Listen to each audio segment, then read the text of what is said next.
Assalamualaikum, selamat pagi menjelang siang. Salam Rahayu. Semalam saya nonton video live-nya Yai Imad dan Gus Fahrur.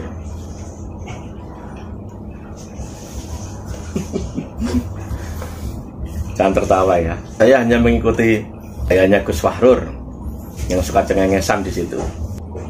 Dia ini kan kiai, salah satu ketua PBN kalau nggak salah ya. Kenapa begitu? Orang melihatnya itu apa? Sikap yang diperlihatkan seperti itu nggak level. Untuk ketua PBNU itu nggak level. Sikap seperti itu loh ya. Saat ada orang berbicara, dia tertawa, agak ngecek gitu loh. Tapi nggak punya data apapun untuk menyanggahnya. Aneh kan? Nggak layak kan?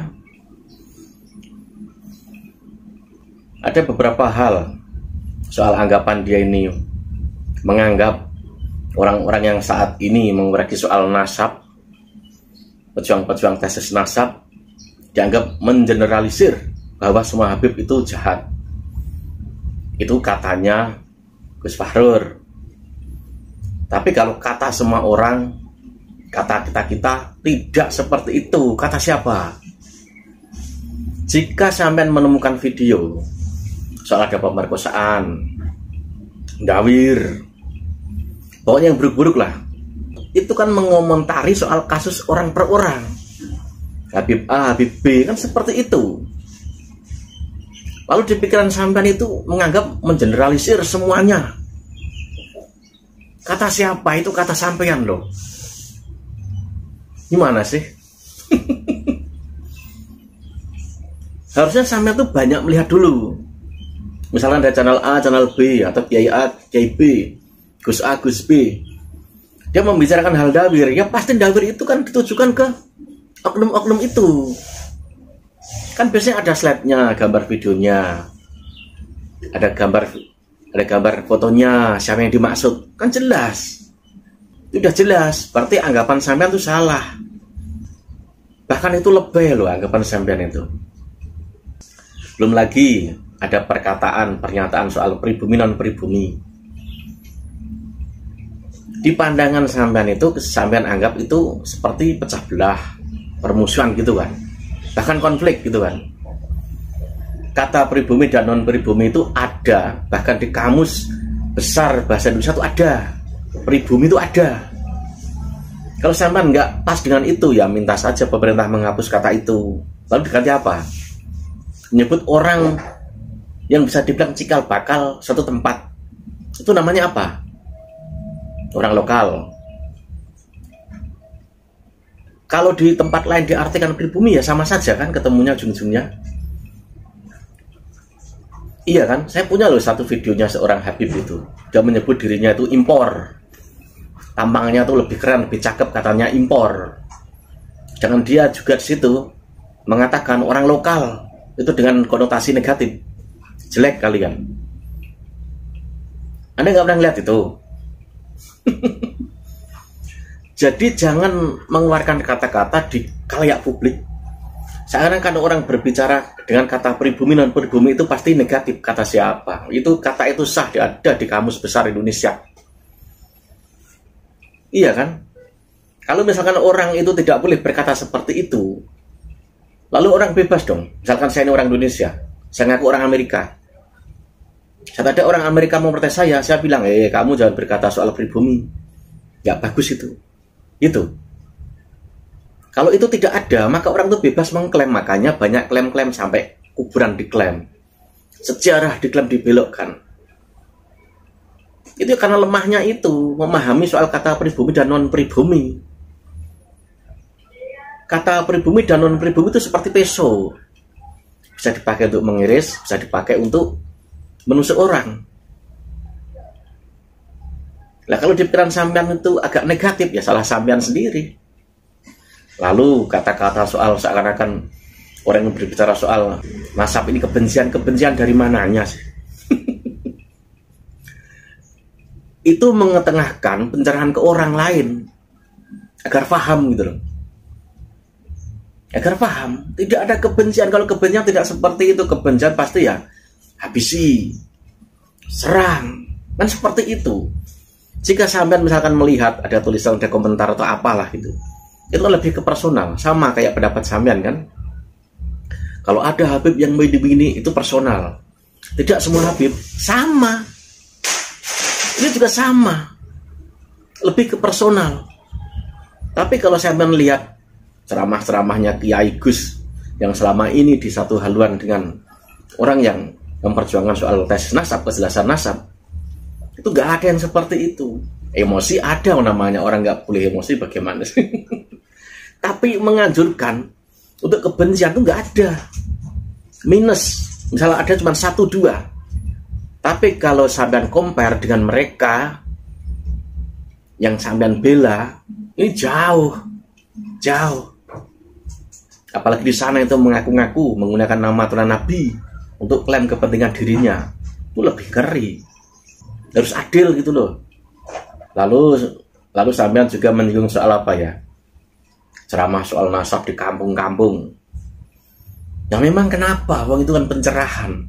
Kenyataannya korban dawir, korban yang berbagai macam hal itu banyak di kampung. Di kota juga ada kok.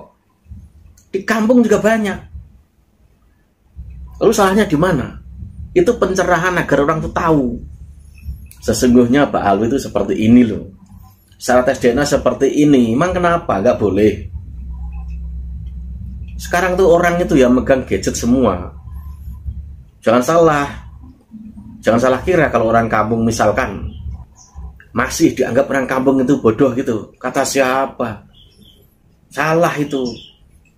Lalu pejuang, pemimpin, atau apapun itu ada embel-embelnya dari orang kampung. Kenyataannya jika orang itu tahu soal kejujuran, soal hal yang lebih benar, itu kan lebih bagus. Kenapa dicurigai? Bolak-balik itu apa toh? Zaman itu berpikirnya itu lebih apa ya? Lebih seudon. Katanya seudon. Kenapa memandang itu tuh seudon? Orang memberi pencerahan misalnya kayak Imat atau Gus siapa atau siapa di kampung-kampung, ya bagus lah. Namanya pencerahan itu bagian juga agar orang itu lebih tahu kok. Ada juga dia berbicara soal kitab 50 kitab atau apa itu. Apakah sudah meneliti setiap satu kitab itu, apakah itu bagian dari nasab, ilmu nasab, atau cuma misalkan menyadur dari kitab lain, atau misalkan meniru dari gurunya. Apakah sesuatu itu yang dulu itu seperti itu, lalu sekarang misalkan terbuka, banyak sisi-sisi keilmuan terbuka, lalu yang terbuka itu sekarang itu dianggap salah gitu? Kan tidak seperti itu. Harusnya kalau ada ilmu baru, pencerahan baru, kan diterima dulu, dilihat dulu, lalu pakai logika. Berarti semua ulama yang buat 50 kitab itu bohong. Itu tafsiran sampean. Saat ulama itu misalkan berkata di kitabnya, itu kan hanya meniru yang sudah ada seperti itu. Lagian juga kan tidak meneliti. Jadi tidak bisa dianggap bohong. Bohong bagaimana? Jadi misalkan sekarang ini ada soal nasab, bukan berarti itu menganggap ulama-ulama itu bohong. Tidak seperti itu. Kita tahu maksudnya itu seperti apa. Dia menyadur kitab atau baca kitab, dialihkan ke kitab yang lain, dia buat kitab lagi, hanya meneruskan yang sudah ada. Kalau ada pengetahuan baru, ya beda lagi. Namanya orang itu pasti punya alpa, punya kesalahan, ketidaktahuan.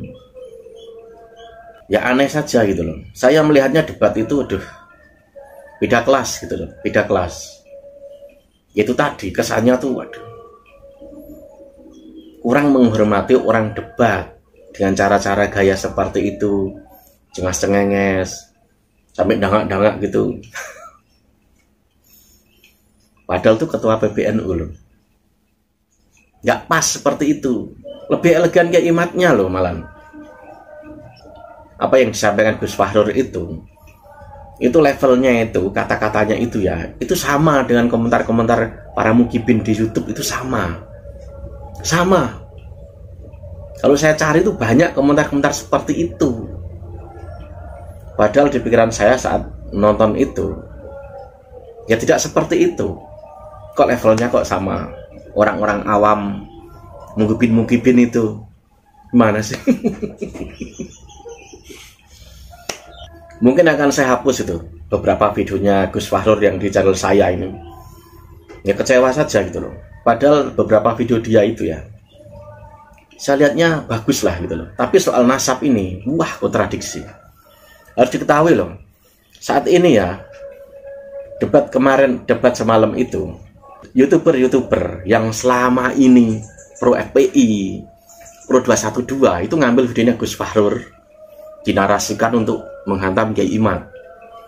Tapi nggak ada satupun channel Aswaja, orang-orang Nahdiyin yang selama ini membela NU, membela Banser dalam opini di internet dan lain sebagainya, itu nggak ada. Videonya Gus Fahrur itu banyak diambil, dicomot orang-orang yang pro FPI, pro 212. Ya kalau misalnya Gus Fahrur dengan keyakinannya dia ini keturunan dari Azamat kan, ya berarti Pak Alwi kan. Ya itu dia. Makanya dia saat berkata seakan-akan mewakili PBNU itu gak pas. Pasnya yang mewakili Pak Alwi harusnya. Itu kalau menurut keyakinan perkataan Gus Fahrur bahwa dirinya itu mungkin tidak pas dengan Musa Al-Kazim, lebih ke azmatkan. Jika melarang Kiai Imad itu membawa NU, tapi dia sendiri secara nggak langsung membawa NU juga. Lah kalau misalkan konflik, nggak ada yang konflik, yang baru itu ada persekusi itu. Siapa yang melakukan itu? Nggak ada tuh orang-orang perjuangan nasab yang seperti itu, kecuali mereka. Jadi saya melihatnya ya debat semalam itu seperti menonton seorang ulama dengan mukibin yang sering komentar di YouTube, di Facebook, bobot narasi kata-katanya itu loh. Mungkin saya hapus nih beberapa videonya Gus Fahrur itu, karena saya ngeliat soal nasab ini, dia ini harapan saya tidak seperti itu kata-katanya. Tidak saya ketemukan itu bobot level seorang tokoh yang bisa dibilang dengan stempel ketua PBNU misalkan. Itu tidak saya ketemukan. Wassalam.